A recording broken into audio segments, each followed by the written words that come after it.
Atenção! Vai começar agora uma teleaula de tratamento de superfícies do curso profissionalizante. Este módulo tem um total de 10 aulas. Hoje você vai assistir a teleaula número 8. Bons estudos!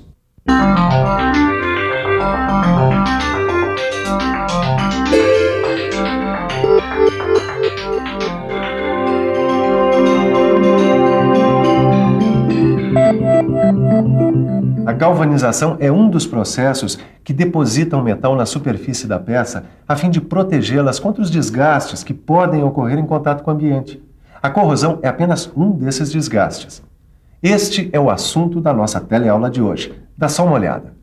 Hoje você vai estudar o recobrimento metálico. Vai ver que este, ao lado da pintura, é mais um método de tratamento de superfícies. Vai aprender que existem vários jeitos de fazer esse recobrimento metálico. Vai ver o que é a eletrodeposição e a imersão a quente, entre outras técnicas de recobrir peças com metal a fim de protegê-las. Bom, e para finalizar nossa conversa sobre torneira, você sabe o que é galvanização? Galvanização? Não faço a mínima ideia. Galvanização? Sei. Galvanização, palavra esquisita, não é? E pouca gente sabe o seu significado, mas na verdade ela tem um significado bastante simples. Galvanização é uma das técnicas utilizadas para o recobrimento metálico. Dá uma olhada só aqui nessa peça. Ela recebeu uma camada de metal para protegê-la contra o desgaste do ambiente. A aplicação de uma ou mais camadas de metal serve para proteger peças e materiais dos desgastes e da corrosão. Como é feita essa aplicação? Existem vários métodos. A eletrodeposição é apenas um deles. Existem vários outros e hoje nós vamos aprender os mais importantes. Mas afinal de contas, vamos ver o que é essa tal de galvanização. Mas para entender o que é galvanização por eletrodeposição, a gente precisa estudar uma coisinha antes. A gente precisa entender o que é ionização. Sem a ionização, não é possível fazer a galvanização por eletrodeposição. Vamos ver do que se trata?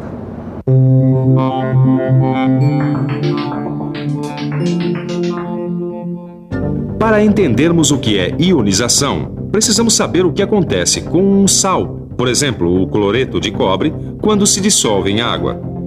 Sabemos que o cloreto de cobre é formado por íons. Os íons são formados por cátions de cobre e por ânions de cloro. Quando o cloreto de cobre se dissolve em água, algumas partículas de cobre e cloro se separam, ficando livres e movimentando-se na solução. Porém, após certo tempo, estabelece-se um equilíbrio, ou seja, enquanto algumas partículas se juntam, outras se separam. Portanto, a ionização ocorre indefinidamente. Viu como não é difícil entender a ionização? Pois é só através dela que a gente consegue fazer a eletrodeposição. Ela é feita através de banhos. Dê uma olhada. Olha aí, aqui é isso que a gente faz, galvanização. As peças são mergulhadas nos banhos e pronto. Elas já saem com uma camada de metal. Muitas vezes são usados vários banhos para aplicar mais de uma camada, dependendo do tipo de proteção ou de acabamento que você precise. O que será que acontece no banho para que o metal se deposite assim tão rapidamente sobre a peça? Bom, primeiro você precisa saber que a solução do banho contém íons metálicos, como você viu no fenômeno da ionização. Esses dois vidros aqui contêm metais em forma de sais. Eles estão dissolvidos ali nos banhos. Esses produtos vão fornecer o metal às peças, dando o recobrimento metálico. Vamos ver como isso acontece? Esse esqueminha vai nos ajudar a entender. Dá só uma olhada. Nós temos uma placa de metal. Ela está ligada ao polo negativo de uma fonte de energia. Na solução do banho, nós temos os íons metálicos. Lembra dos produtos que estavam nos potes? Então, eles estão aqui ionizados na solução. Repare que eles têm carga positiva. São íons carregados positivamente. A nossa placa de metal está ligada ao polo negativo de uma fonte de energia. Portanto, ela está carregada negativamente. Aí ficou fácil. Você já sabe que cargas elétricas opostas se atraem. Os íons positivos são atraídos para a placa e as cargas negativas que estão na placa neutralizam esses íons. Quando isso acontece, aquele produto que você viu volta a ser metal, formando uma camada na placa. É isso aí. É mais ou menos isso, em linhas gerais, o que acontece na eletrodeposição metálica. Como você reparou, a fonte de energia é muito importante nessa operação. Ela é desse tipo aqui, ó, uma fonte retificadora que transforma a corrente alternada, que é fornecida pela companhia de eletricidade, em corrente contínua, que é usada na galvanização eletrolítica. Sem dúvida a galvanização é o mais indicado para fazer o tratamento dessa superfície. Bom, você está dizendo, Ananias, para mim tá tudo bem. Mas é o mais indicado sim. Agora só falta a gente definir o metal que a gente vai usar para fazer o banho. Uma coisa importante de saber é que a solução onde são mergulhadas as peças, ela varia de acordo com as necessidades técnicas.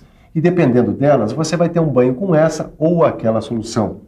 Ultimamente os técnicos têm tentado principalmente os banhos com ligas de zinco e níquel. Isso porque esse tipo de banho é pouco poluente e dá uma boa proteção contra a corrosão dos metais. Agora, o mais comum ainda é aquele que mistura zinco e cianeto. Já sei, Ananias. Esse banho de zinco e cianeto faz parte de um grupo de banhos usado para galvanização, chamado de processo de zincagem eletrolítica. É isso mesmo. Além do banho com zinco e cianeto, fazem parte desse grupo os banhos com zinco ácido à base de cloretos e com zinco alcalino, sem cianeto. Agora, falando assim, eu sei que parece muito complicado, mas não é.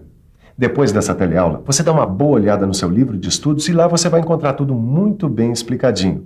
Até porque o que nos interessa mesmo é apenas um desses banhos. O primeiro que a gente falou, o banho com zinco e cianeto. Esse é o mais comum. Os outros dois são processos mais caros e mais sensíveis a impurezas e, por isso mesmo, muito pouco usados. Agora, vamos ver como é que a gente prepara esse banho. Primeiro, a gente seleciona a fórmula e pesa o material que vai ser usado.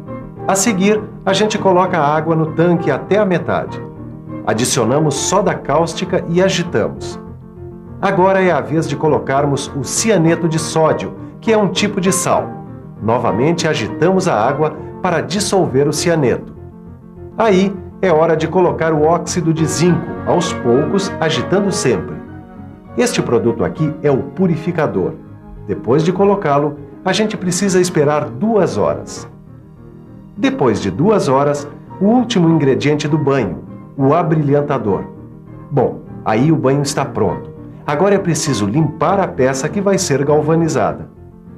Agora é só colocar a peça no banho com a ajuda de um suporte de metal que vai servir de ligação entre a peça e o polo negativo do retificador. Este suporte deve ser de cobre, já que o cobre é um ótimo condutor de eletricidade. Pronto!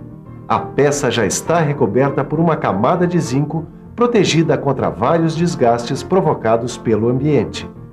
É isso aí, em linhas gerais, é assim que a coisa acontece. Como você deve ter percebido, a eletricidade desempenha um papel fundamental nesse processo. Mais do que a eletricidade, é a corrente elétrica. E quando a gente fala em corrente elétrica, a gente logo lembra de amperagem. E aí está um ponto crucial para a boa eletrodeposição: a escolha da amperagem. Nós estamos numa fábrica de metais sanitários que usa galvanização eletrolítica em praticamente todos os seus produtos. Vamos conversar agora com um especialista em eletrodeposição. Oi, o que determina o valor da amperagem no processo de galvanização eletrolítica? Esse valor ele depende da forma e da área da peça a ser galvanizada. É claro que depende também do tipo de banho a ser utilizado no processo. No caso do zinco, o zinco com cianeto, ele utiliza 2 amperes por decímetro quadrado de área de peça. Obrigada. O banho com zinco é realmente o mais comum. Ele é eficiente na proteção do aço contra a corrosão. Só que o zinco é corroído pela atmosfera, então ele precisa de uma proteção adicional. Aí que entra a cromatização, que é um pós-tratamento da camada depositada na peça.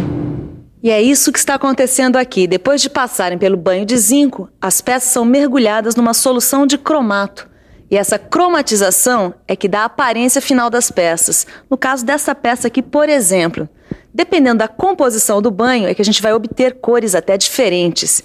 Agora, a quantidade de material dissolvida no banho tem que estar na medida certa para a gente obter um bom resultado. Quem vai explicar isso direitinho para a gente é o Marcelo, que é professor do Senai. Por favor, como é que a gente sabe se as quantidades estão certas? Bom, aí existe o que a gente chama de controle do banho. São feitas análises em laboratório para determinar as quantidades de cada material. No caso do banho de zinco, são determinados os teores do zinco, do cianeto de sódio e da soda cáustica, sempre mantendo-se um padrão de qualidade. E aí a qualidade da peça está garantida, é isso? Ela só vai estar garantida mesmo depois de serem feitos testes com câmeras que simulam atmosferas altamente corrosivas. Então, o que acontece?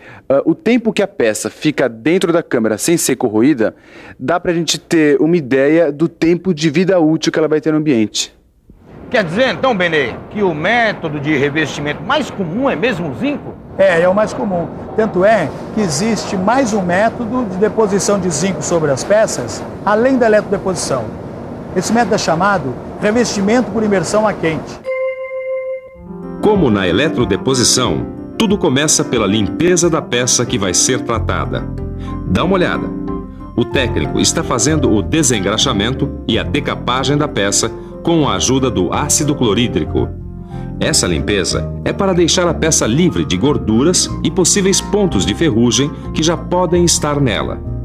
Agora, ele mergulha a peça numa solução de cloreto de amônio. Esse processo se chama fluxagem.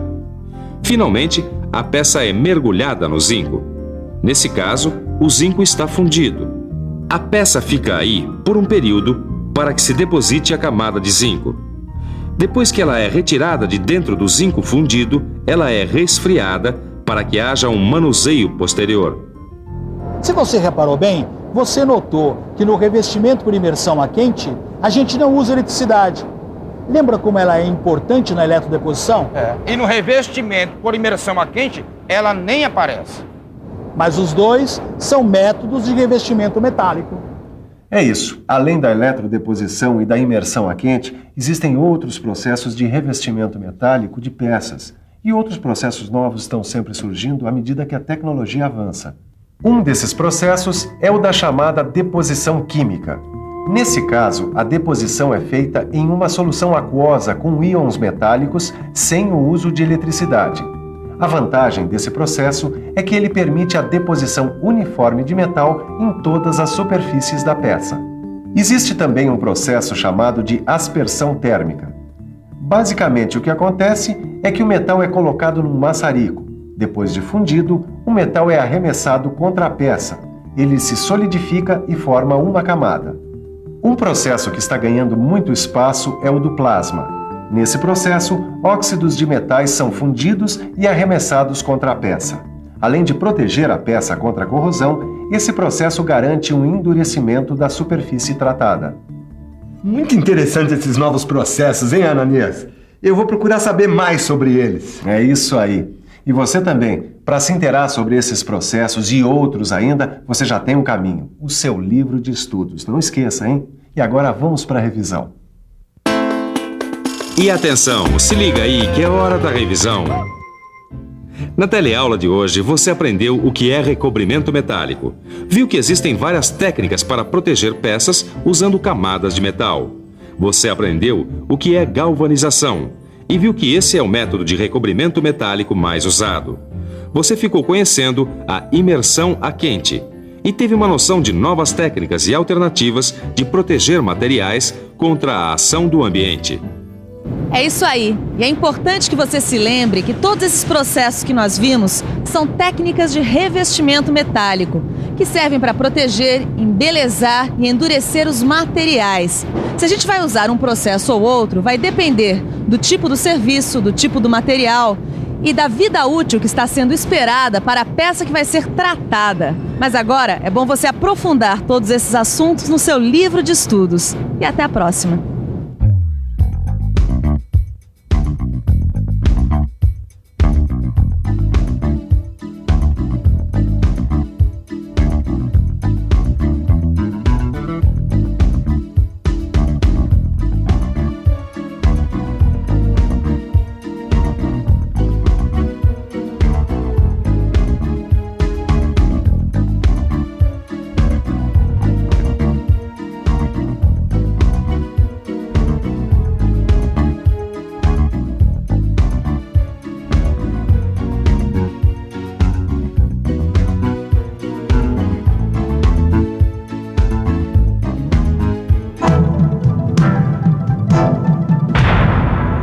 Telecurso 2000, um programa de educação do Sistema Fiesp e da Fundação Roberto Marinho.